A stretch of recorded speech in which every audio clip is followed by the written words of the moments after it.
Huh? Hmm? Huh.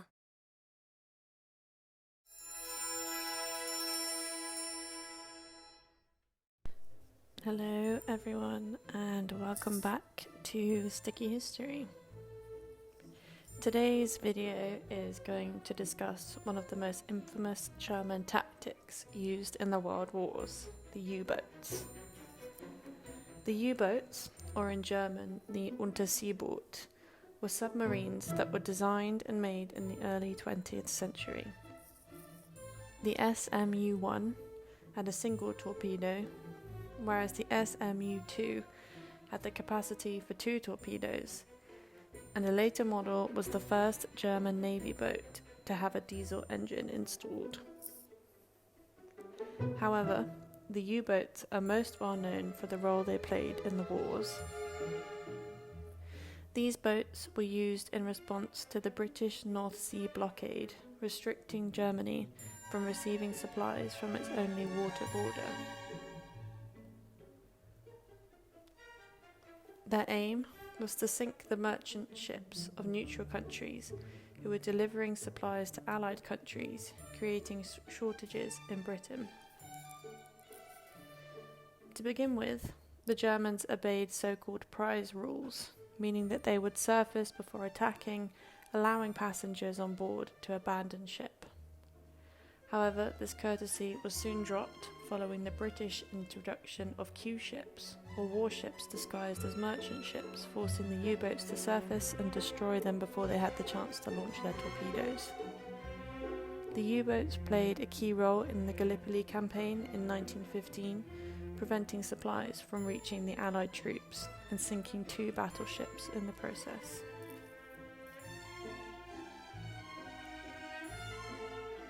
In February of 1915, the Kaiser declared war on the water surrounding the British Isles, allowing for unannounced attacks on ships in this area. One of these ships was a passenger ship called the Lusitania, where 1,198 people were killed, around 10% of whom were American. This was consequently used as propaganda by the Allies, who demonstrated the brutality of the U-boats in sinking a defenceless liner. The SS Sussex was also attacked, which led to the reinstallation of prize rules and the Sussex Pledge between Germany and the United States. Britain and Germany came to a head in the 1916 Battle of Jutland, which was the largest navy battle of the First World War. The Germans aimed to break the British blockade around their waters. They failed and ultimately returned to unlimited devastation on ships in British waters. The Germans had a production and destruction plan to break the blockade and defeat the Allies before the US could enter the war. They increased their U-boat production by 700% between 1914 and 1917. They sunk approximately 30% of the world's merchant ships. Between February and April 19, the U-boats sunk over 500 merchant ships, averaging 13 per day in the last fortnight of April.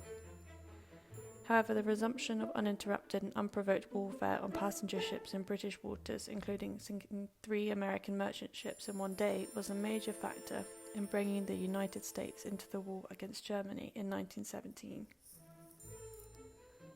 It was around this time that the Allied strategy of avoiding the U-boats was put into action. Merchant ships began travelling in convoy escorted by battleships and were painted in a dazzle camouflage.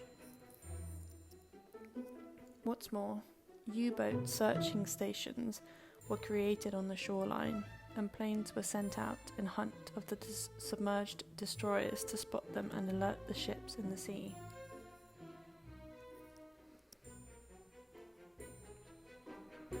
A form of sonar and depth detectors also helped to avoid and severely limit the effects of the submarines.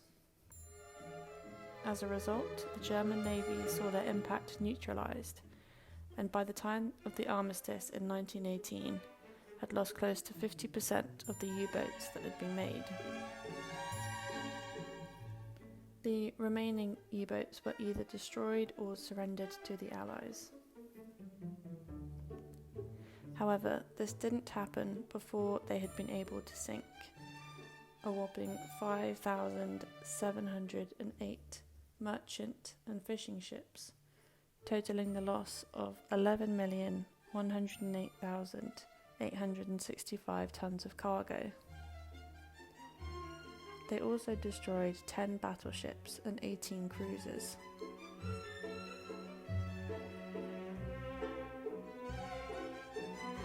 And this campaign wasn't without human loss. Almost 5,500 German soldiers were killed in the U-boats during the First World War, though 3 times as many Allied soldiers lost their lives. The interwar years were used by the Germans to covertly rebuild their military capabilities, and by time war was declared in 1939, they already had over 20 U-boats deployed and ready for action.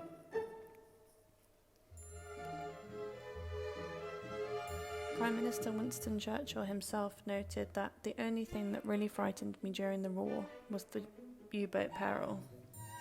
If you do want to learn more about Winston, I do have a video up on the channel that you can check out now.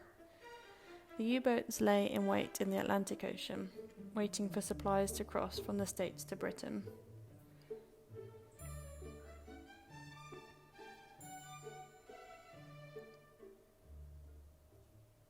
The German occupation of France gave access to the Atlantic coastline and consequently facilitated the U-boat's journey.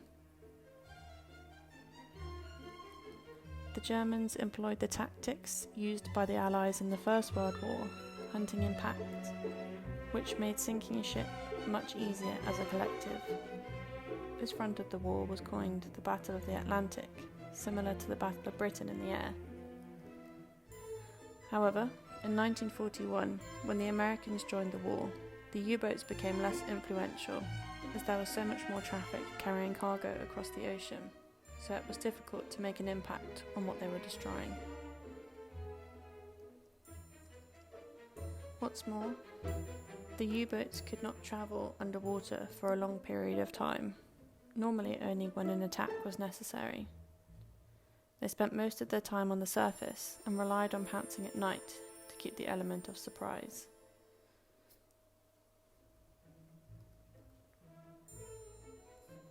As the war went on, more effective torpedoes and tactics were developed to cause maximum destruction.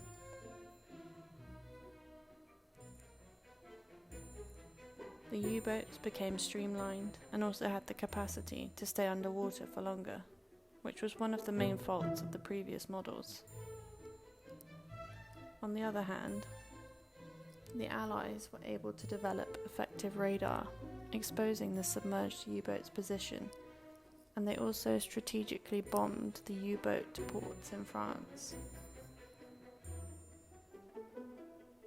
These tactics led to 793 U-boats being sunk, as well as a 75% mortality rate for sailors on the submarines, which was also the highest percentage for the entire war for Germany.